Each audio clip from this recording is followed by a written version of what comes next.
Tuo on kuumuttavaa. Ei ole. Ei.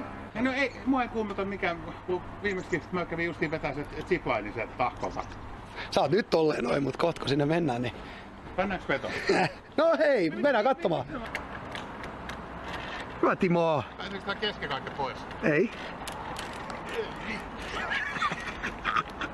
Tää on oikeesti... Mä en tykkää yhtään. Tule nyt. Eikö mä lähde vittuun tää? Mä en oikeesti yhtään tykkää. No vielä pääsee takaisin. Kyllä mä otan nyt takaisin. Mä en yhtään tykkää tästä. Ei. Tää ei oo mun juttu. Ei se oo, kato. Ei kaikki oo aina kaikkien juttuja. Aivan. Ei oo.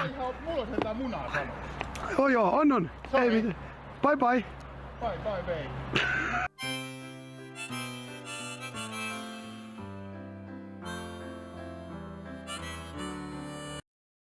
Mä oon tehnyt ton puiston. Me ollaan kahdesta Jarkon kanssa tehty ne kaikki vaierisysteemit sinne puuhun. Niin. Mä voin sen verran sanoa, että vaikka mäkin olen ollut silloin varmaan, mä sanoisin, että 20 rataa ollut mukaan tekemässä. Niin vaikka mä tein niitä ratoja, niin mä en pääse niitä läpi.